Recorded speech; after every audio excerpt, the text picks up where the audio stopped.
রাখিকে কিন্তু খুঁজে পাওয়া গেছে, তাকে তার আগের বাসা ছেড়ে দিতে হয়েছিল, যেই বাসায় তার শহীদ স্বামীর স্মৃতি জড়ায় আছে।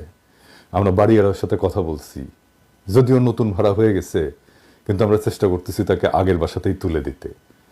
আমি জুলাই ফাউন্ডেশনের স্নিগ্ধকে জানাইছি যে রাখির যা পাওনা আছে শহীদ পরিবার হিসাবে সেটা যেন পাওয়া যায়। স্নিগ্ধ বলছে যে ব্যবস্থা নেবে। আমি ব্যক্তিগতভাবে এই পরিবারের সকল দায়িত্ব নিছি। আপনাদের কাছে দোয়ার দরখাস্ত যান, সৃষ্টিকর্তা আমাকে এই পরিবারকে সকল সাহায্য করার তৌফিক দেন। রাখি আমার মেয়ে, এখন থেকে আমার এক ছেলে আর এক মেয়ে। রাখিও আমাকে বাবা বলে ডাকে। আমার মেয়ে ছিল না, আমার দুঃখ ছিল, সেটা খোদা তাআলা মিটাই দিলেন। এখন আমি শান্তিতে ঘুমাইতে পারবো। এই মেয়েটার মাথার উপরে ছাদ হয়ে থাকার তৌফিক সৃষ্টিকর্তা যেন আমাকে দেন। আমাদের উপদেষ্টারা হাতে রাষ্ট্রটা পাইছেন, কিন্তু বিপ্লবটা যে নির্মাণ করেন নাই, তাই হাজার হাজার শহীদ পরিবার আর আহতদের জন্য কিছুই করার টাইম নাই ওনাদের। শুধুই আওয়াজ। শহীদ পরিবারদেরকে ওনারা প্রাথমিকভাবে 5 লাখ আর আহতদের প্রাথমিকভাবে 1 লাখ করে দিবেন। যদি ওনারা আগে বলছিলেন শহীদ পরিবারকে 30 লাখ করে দেবেন ওনারা, আমরা কিন্তু ভুলি নাই এইটা। এই রাখির একটা কাজ ছিল ওই শহীদ পরিবারের টাকা নিয়ে।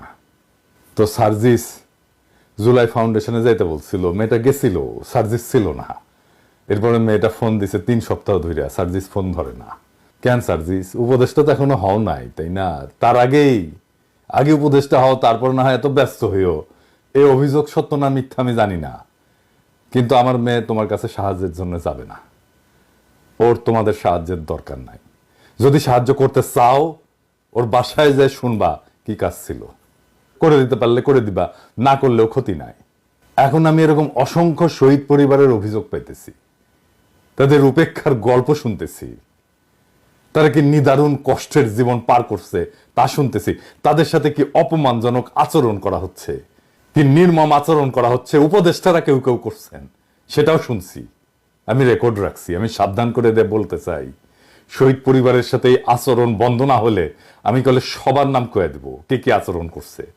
শহীদ পরিবারের সাথে এই নির্মম আচরণের জবাব কিন্তু জনগণ দিয়ে দেবে, জানায় দেব সবাইকে। পন্দে যে তেল জমিছে না, ওটা বাইর করে দিবে পাবলিক। কিন্তু প্রফেসর ইউনূসের সরকারকে বলতেছি, শহীদ পরিবারদেরকে আগামী 2 মাসের মধ্যে প্রতিশ্রুত 30 লাখ টাকা দিয়ে দেবেন।